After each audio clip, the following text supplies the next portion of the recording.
A little late for a monthly TBR, but here we are.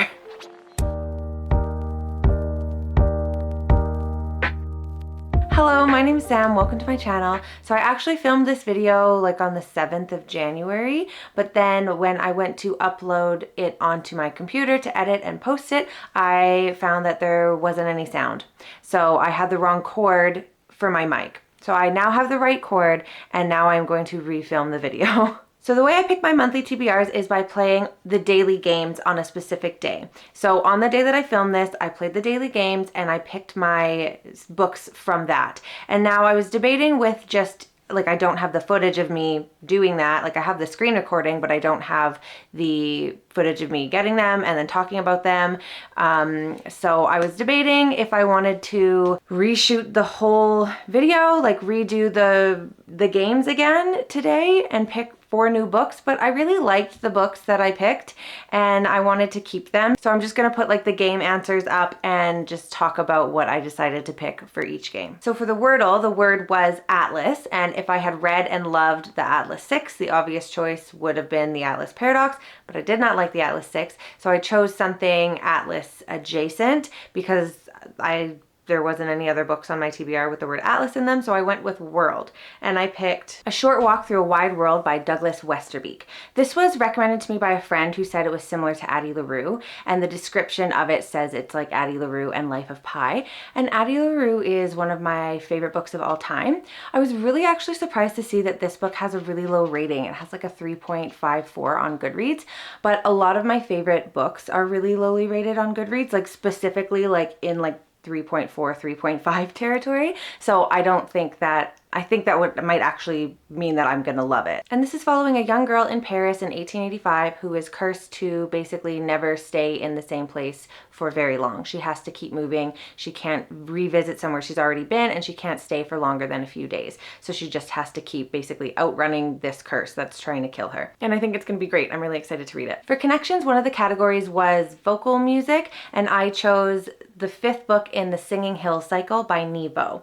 This one is called Brides of High Hill. I know it doesn't have anything vocal in the title, but the series name does, so I'm counting it.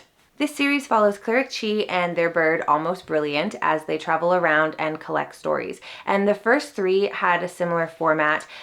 Cleric Chi would meet people along their journeys and would have to sit down and listen to their stories while there was maybe some kind of danger in the background.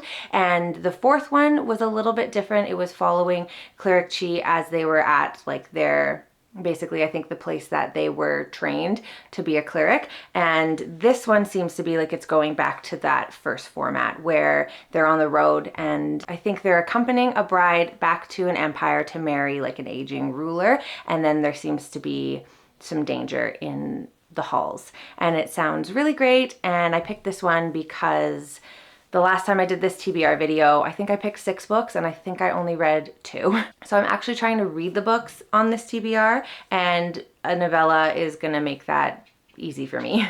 For strands, the theme was front women and the spangram was ladies. So I chose All in Her Head, The Truth and Lies Early Medicine Taught Us About Women's Bodies and Why It Matters Today by Elizabeth Common. And this sounds like it's gonna be exactly what it says in the subtitle, a critique of how women have been left behind in medicine, misdiagnosed, ignored. And as someone who is in healthcare, I'm a labor and delivery nurse, I think that this one will be really interesting, and I'm hoping it'll give me the same feelings that Invisible Women did. I can't remember the subtitle for that one, but it was about like the gap of women like not being in data basically, and I absolutely love that one. It was like equal parts like interesting and also infuriating, and I feel like this one will be similar. And I'm hoping that along with having interesting facts and information, it will also be diverse and inclusive, and I think if it has all those elements, I'll probably end up recommending it a lot, as I do with Invisible Women. Lastly, for colorful, I got this green color and I chose Half a Soul by Olivia Atwater. Honestly, I don't really know a ton of what this book is about, but I just remember seeing it on so many people's best books of the year lists, I think like from 2023 when it came out. I think it came out in 2023. And I was seeing people loving that book that also loved Nettle and Bone by T. Kingfisher, The Very Secret Society of Irregular Witches, Legends and Lattes. So it seems like a really nice, like cozy fantasy romance. And all I really know about it is it's like Regency, fairy